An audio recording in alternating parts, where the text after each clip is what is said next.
आलू की फसल बड़े पैमाने पर लगाई जाती है। हर एक ज़िम्मेदार की कोशिश होती है कि मैं आलू की फसल को काश्त करूं, मगर आलू पर चंद बीमारियां आती हैं जो कि इंतहाई ख़तरनाक तरीन तरीके से हमलावर हो जाती हैं और उसका कंट्रोल अगर सही तरीके से ना किया जाए तो हमारे पूरे के पूरे खेत आलू के तबाह हो जाते हैं, हमें पैदावार ही उस आलू की नहीं आ रही होती। इसी तरह आज की इस वीडियो के अंदर हम लोग बात करने वाले हैं आलू के पछेते झुलसाव के हवाले से। अब पछेता झुलसाव पिछले साल की तरह इस दफ़ा भी बहुत ज़्यादा वसी पैमाने पर देखने को नज़र आ रहा है और बड़ी शिद्दत के साथ आलू की फसल को नुकसान पहुंचा रहा है। इस साल आलू की जो फसल है कसूर के इलाके और दूसरे दीगर आलू को काश्त करने वाले इलाकों में इस साल फसल जो है थोड़ी सी अपने टाइम से लेट लगी है और आलू की फसल अभी इतनी तैयार भी नहीं हुई। आलू की जो फसल है अमूमन 60 से लेके 70 दिन के दरमियान है, जो अपने टाइम के हिसाब से लेट लगी हुई फसल है। तो उसके ऊपर पछेते झुलसाव का बहुत ज़्यादा हमला, शदीद किस्म का हमला जो है वो देखने को नज़र आ रहा है और बहुत से काश्तकार भाई इसकी बीमारी को लेकर इतना परेशान हो चुके हैं कि हम इसका कंट्रोल किस तरीके से करें।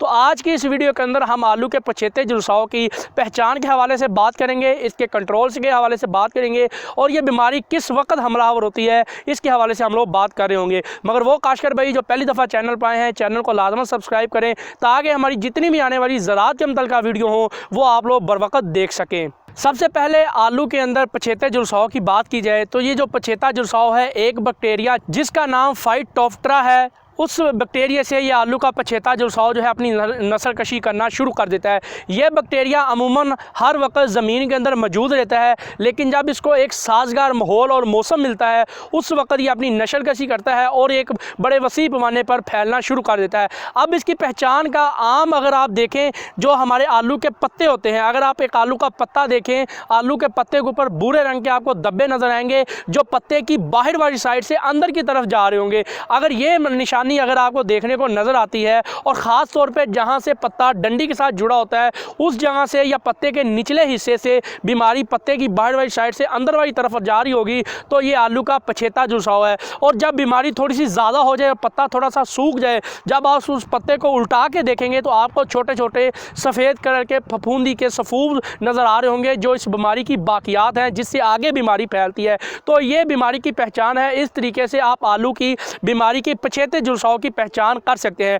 अब हम लोग बात करें, ये जो बैक्टीरिया है ये अमूमन टुकड़ियों की शक्ल में आपके खेत के ऊपर हमलावर होता है। एक तरफ पूरे खेत के अंदर नहीं आएगा बल्कि टुकड़ियों की शक्ल में आपके खेत के ऊपर ये पछेता झुलसाव आ रहा होगा। कहीं थोड़ा सा कम टुकड़ी में होगा, कहीं ज़्यादा होगा और कहीं कहीं तो ये पूरे खेत को जब ये शिद्दत इख्तियार कर लेता है पूरे खेत को ही अपनी लपेट में ये ले लेता है और आलू दूर से हमें झुलसी हुई फसल जो है हमें महसूस हो रही होती है। ख़ास तौर पर यह बीमारी उस वक्त हमलावर होती है जब आलू हमारा नीचे बन रहा होता है और टेम्परेचर भी ठंडा हो रहा होता है, यानी कि 15 दिसंबर के बाद ये बीमारी शिद्दत इख्तियार कर लेती है। 15 दिसंबर से पहले ये बीमारी कम हमें देखने को नज़र आती है, लेकिन 15 दिसंबर के बाद जब मौसम ठंडा हो जाता है, बादल बने होते हैं और नमी का तनासब जब हवा में ज़्यादा हो जाता है तो ये बीमारी जो है शिद्दत इख्तियार कर लेती है और हवा के साथ, सफ़ेद मक्खी के साथ, तेले वगैरह के साथ और पानी लगने के साथ ये बीमारी एक जगह से दूसरी जगह फैलती है, बड़ी स्पीड के साथ फैलती है और पूरे के पूरे खेतों को अपनी लपेट में ले लेती है। अब हम इसके कंट्रोल के हवाले से बात करते चलें। इसके कंट्रोल के लिए मार्केट में वैसे तो बहुत सी अक़साम की फंजीसाइड मौजूद है,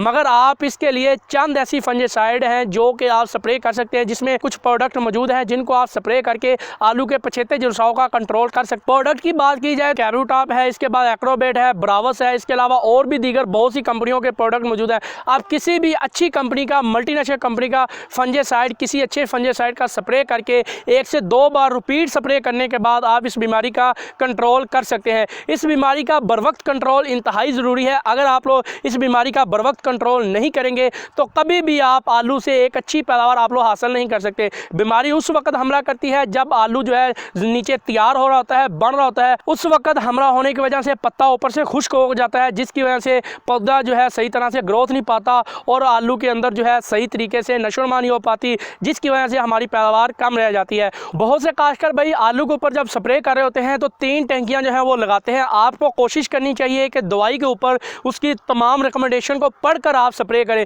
कम अज़ कम आलू के एक खेत को आप 100 से लेके 120 लीटर पानी ज़रूर लगाएं। अगर आप पछेते झुलसाव के लिए स्प्रे कर रहे हैं तो कम अज़ कम आपने 4 टैंकी फी एकड़ के हिसाब से आपने लगाने के बाद आप इस बीमारी का कंट्रोल कर सकते हैं। छोटे जो एकड़ हैं वहाँ पर आप 3 टैंकियाँ ना लगाया करें। आपको चाहिए कि आप 100 लीटर, कम अज़ कम 100 लीटर पानी जो है आपको फी एकड़ लाजमन तौर पर लगाना चाहिए। उम्मीद है नाज़रीन आलू के पिछेते झुलसाओ और अलामात और कंट्रोल के हवाले से ये वीडियो आपको पसंद आई होगी। अगर फिर भी कोई आपका सवाल हो तो कमेंट बॉक्स में आप पूछ सकते हैं। इंशाल्लाह आने वाली वीडियो में उसका जवाब बहुत जल्द आपको दिया जाएगा। ये वीडियो यहाँ तक की थी, मिलते हैं फिर किसी और आने वाली वीडियो में। तब तक लिए दुआ में याद रखिएगा।